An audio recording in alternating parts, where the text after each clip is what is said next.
ಆತ್ಮೀಯ ಬಂಧುಗಳೇ, ಶ್ರದ್ಧೆಯ ತಂದೆ ತಾಯಿಯಂದರೆ, ನಲ್ಮೆಯ ಸಾಹಿತ್ಯಾಭಿಮಾನಿಗಳೇ, ಕಗ್ಗ 30ರ ಮುಂದುವರೆದ ಭಾಗವಾಗಿ ಕಗ್ಗ 31 ಬ್ರಹ್ಮವೇ ಸತ್ಯ ಸೃಷ್ಟಿಯೇ ಮಿಥ್ಯೆ ಎನ್ನುವಡೆ ಸಂಬಂಧವಿಲ್ಲವೇನಾ ವಿಷಯಯೋಗಕ್ಕೆ ಅಂತ ಕೇಳಿದ್ರಲ್ವಾ. ಈಗ ಅದೇ ಒಂದು ತರ್ಕದ ಮುಂದುವರೆದ ಭಾಗ ಇದಾಗಿದೆ. ಇಲ್ಲಿ ಬಹಳ ಸುಂದರವಾಗಿ ಒಂದು ವಿಚಾರವನ್ನ ನಮ್ಮೆಲ್ಲರ ಮುಂದೆ ಇಡುವಂತಹ ಪ್ರಯತ್ನವನ್ನ ಮಾಡ್ತಾ ಇದ್ದಾರೆ. ಬ್ರಹ್ಮನನ್ನ ಅಥವಾ ಪರಮಾತ್ಮನನ್ನ ನಾವು ಯಾಕೆ ಅಗಮ್ಯ, ಅಗೋಚರ, ಅವ್ಯಕ್ತ ಅಂತ ಕರಿತೀವಿ ಅನ್ನುವಂತಹ ಒಂದು ಮಾತನ್ನ ತುಂಬಾ ಸೊಗಸಾಗಿ ಇಲ್ಲಿ ನಮ್ಮ ಮುಂದೆ ಬಿಚ್ಚಿಡ್ತಾ ಹೋಗ್ತಾರೆ. ಅದನ್ನ ಹೇಳೋದಿಕ್ಕೆ DVG ಅವರು ಉಪಯೋಗಿಸಿದಂತಹ ಒಂದು ಪರಿಕರ ಹೇಗಿದೆ ಅಂತಂದ್ರೆ, ಸತ್ಯ ಮತ್ತು ಮಿಥ್ಯ ಎಂಬಂತಹ ಎರಡು ವಿಚಾರವನ್ನ ಹೇಳೋದಿಕ್ಕೆ ಇಲ್ಲಿ ಹೊರಟಿದ್ದಾರೆ. ಸತ್ಯ ಅನ್ನೋದು ಬ್ರಹ್ಮ ಆದ್ರೆ, ಮಿಥ್ಯ ಅನ್ನೋದು ಈ ಸೃಷ್ಟಿ, ಈ ಜಗತ್ತು. ಹಿಂದಿನ ಕಗ್ಗವನ್ನ ವಿವರಿಸ್ತಾ ಹೇಳಿದೆ ನಾನು. ಬ್ರಹ್ಮ ಸತ್ಯಂ ಜಗತ್ ಮಿಥ್ಯಂ ಅಂತ ಶಂಕರ ಭಗವತ್ಪಾದರು ಹೇಳಿರುವಂತಹ ತರ್ಕವನ್ನ, ಪ್ರತಿಪಾದನೆಯನ್ನ ಬಹಳ ಸೊಗಸಾಗಿ ಈ ಒಂದು ಕಗ್ಗದಲ್ಲಿ ಹೇಳ್ತಾ ಹೋಗ್ತಾರೆ DVG ಅವರು. ಇಲ್ಲಿ ಅದ್ಭುತ ಅನ್ಸೋದು ನನಗೆ ಒಂದು ಸುಂದರವಾದಂತಹ ಮಾತು, ಅಚ್ಚರಿಯ ತಂತ್ರವಿದು ಅಂತ ಹೇಳ್ತಾರೆ. ಆ ಮಾತಿನ ಬಗ್ಗೆ ಇನ್ನಷ್ಟು ವಿವರವನ್ನು ಪಡೆಯೋಣ. ಅದಕ್ಕೆ ಮುಂಚೆ ಕಗ್ಗ 31 ಹೀಗಿದೆ.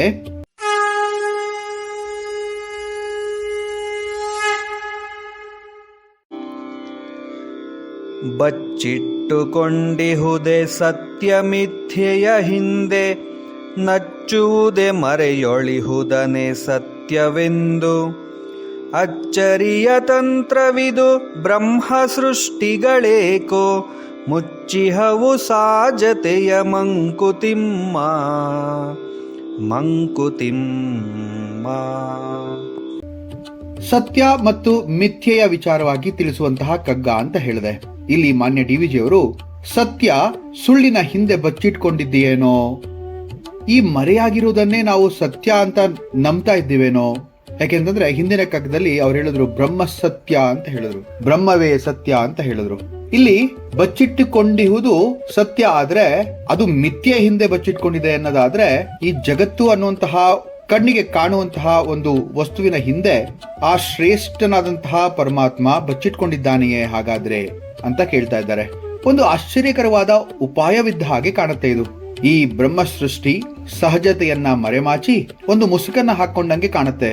ಆ ಮುಸುಕಿನ ಪರದೆಯನ್ನ ಸರಿಸ್ಬಿಟ್ರೆ ಆಗ ನಮಗೆ ಸಹಜತೆಯ ಅರಿವಾಗುತ್ತೆ ಅಂತ ಹೇಳ್ತಾರೆ. ಇಲ್ಲಿ ಹೇಳುವಂತಹ ಒಂದು ಮಾತು ಎಷ್ಟು ಚೆನ್ನಾಗಿದೆ ನೋಡಿ. ಬಚ್ಚಿಟ್ಟುಕೊಂಡಿಹುದೇ ಸತ್ಯ ಮಿಥ್ಯೆಯ ಹಿಂದೆ. ಇಲ್ಲೊಂದು ಪ್ರಶ್ನೆ, ಅದು ಸುಳ್ಳಿನ ಹಿಂದೆ ಈ ಸತ್ಯ ಅನ್ನೋದೇನಾದ್ರೂ ಬಚ್ಚಿಟ್ಕೊಂಡಿದೆಯೋ? ನಚ್ಚುವುದೇ, ಈ ನಚ್ಚುವುದು ಅಂತಂದ್ರೆ ಒಪ್ಕೋಬೇಕಾದ ಏನನ್ನ? ಮರೆಯೊಳಿಹುದನ್ನೇ ಸತ್ಯವೆಂದು. ಆ ಮರೆಯೊಳಗೆ ಇರೋದನ್ನೇ ಸತ್ಯ ಅಂತ ನಾವು ಒಪ್ಕೋಬೇಕಾ, ನೆಚ್ಕೋಬೇಕಾ ಅಂತ ಹೇಳ್ತಾರೆ. ಅಚ್ಚರಿಯ ತಂತ್ರವಿದು ಬ್ರಹ್ಮ ಸೃಷ್ಟಿಗಳೇಕೋ. ಅಬ್ಬಾ, ಈ ಬ್ರಹ್ಮ ಸೃಷ್ಟಿಗಳು ಅಚ್ಚರಿ ಮೇಲೆ ಅಚ್ಚರಿ. ಇಲ್ಲಿ ದೇವರು ಅಂತಕ್ಕಂಥವನು ಹಾಗೆ ಅಚ್ಚರಿಗಳ ಒಂದು ದೊಡ್ಡ ಮೂಟೆ. ಈ ಅಚ್ಚರಿಗಳ ಮೂಟೆಯನ್ನ ಬಿಚ್ಚಿಡ್ತಾ ಹೋದ್ರೆ ಇಲ್ಲಿ ನಮಗೆ ಕಾಣ ಸಿಗೋದು ಪರಮಾಶ್ಚರ್ಯದ ಒಂದು ಸಂಗತಿಗಳೇ ಅಂತ ಅನ್ಸುತ್ತೆ. ಅದಕ್ಕೆ ಶಿವಶರಣರು ಬಹಳ ಸುಂದರವಾಗಿ ಹೇಳ್ತಾರೆ, ದೈವ, ದೇವರು, ದೈವತ್ವ ಅಂತಕ್ಕಂಥದ್ದು ಅವರವರ ಭಾವಕ್ಕೆ, ಅವರವರ ಭಕುತಿಗೆ. ನೋಡಿ ಆ ಶಿವಶರಣರ ಮಾತು ಎಷ್ಟು ಚೆನ್ನಾಗಿದೆ. ಅವರವರ ಭಾವಕ್ಕೆ, ಅವರವರ ಭಕುತಿಗೆ, ಅವರವರ ತರನಾಗಿ ಇರುತಿಹನು ಶಿವಯೋಗಿ ಅಂತಾರೆ ಶಿವಶರಣರು. ಅದೆಷ್ಟು ಸತ್ಯ ಅನ್ಸ್ಬಿಡುತ್ತಲ್ವ. ದಿನಕರ ದೇಸಾಯಿ ಅಂತಕ್ಕಂತಹ ಚೌಪದಿಯ ಬ್ರಹ್ಮ ಅಂತ ಕರೆಸ್ಕೊಂಡವರು ಒಂದ್ ಕಡೆ ತುಂಬಾ ಸುಂದರವಾಗಿ ಹೇಳ್ತಾರೆ, ಅವರವರ ಮನದಂತೆ ದೃಷ್ಟಿಯೂ ಬೇರೆ, ಕವಿಯ ಕಣ್ಣಿಗೆ ಚಂದ್ರ ಹೆಂಡತಿಯ ಮೋರೆ, ಆಡುವ ಮಕ್ಕಳಿಗೆ ಅವ ಬಾಂದಳದ ಚೆಂಡು, ವಿಜ್ಞಾನಿಗಳಿಗೆ ಮಾತ್ರ ಕಲ್ಲುಗುಂಡು. ಎಷ್ಟು ಚೆನ್ನಾಗಿದೆ ನೋಡಿ.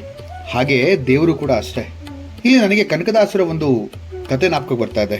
ಕನಕದಾಸರು ಅವರ ಗುರುಗಳಾದಂತಹ ವಾದಿರಾಜರ ಬಳಿ ಇದ್ದಾಗ ಒಮ್ಮೆ ತಮ್ಮ ಶಿಷ್ಯರನ್ನ ಪರೀಕ್ಷಿಸೋಕ್ಕೋಸ್ಕರ ವಾದಿರಾಜರು ಎಲ್ಲ ಶಿಷ್ಯರನ್ನ ಕರೀತಾರೆ. ಶಿಷ್ಯರನ್ನೆಲ್ಲ ಕರೆದ್ಬಿಟ್ಟು, ನೋಡ್ರಪ್ಪ, ನಿಮಗೆಲ್ಲರಿಗೂ ಕೂಡ ಒಂದೊಂದು ಬಾಳೆಹಣ್ಣನ್ನ ಕೊಡ್ತೇನೆ.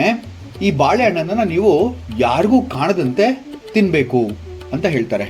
ಹಾಗೆ ಎಲ್ಲರಿಗೂ ಕೂಡ ಒಂದೊಂದು ಬಾಳೆಹಣ್ಣನ್ನು ಕೂಡ ಕೊಡ್ತಾರೆ, ಕನಕದಾಸರಿಗೂ ಕೂಡ. ಆಗ ಎಲ್ಲರೂ ಕೂಡ ಒಂದೊಂದೊಂದೊಂದು ಜಾಗವನ್ನ ಹುಡುಕಿ ಯಾರಿಗೂ ಕಾಣದೇ ಇರೋ ಹಾಗೆ ಒಬ್ಬ ಮರದ ಕೆಳಗೆ, ಇನ್ನೊಬ್ಬ ಮರದ ಮೇಲೆ, ಇನ್ನೊಬ್ಬ ಮನೆಯ ಅಂಗಳದ ಹಿಂದೆ, ಇನ್ನೊಬ್ಬ ಹಿತ್ತಲಿನಲ್ಲಿ ಹೀಗೆ ಎಲ್ಲರೂ ಕೂಡ ಒಂದೊಂದೊಂದು ಕಡೆ ತಿನ್ಕೊಂಡು ಬರ್ತಾರೆ.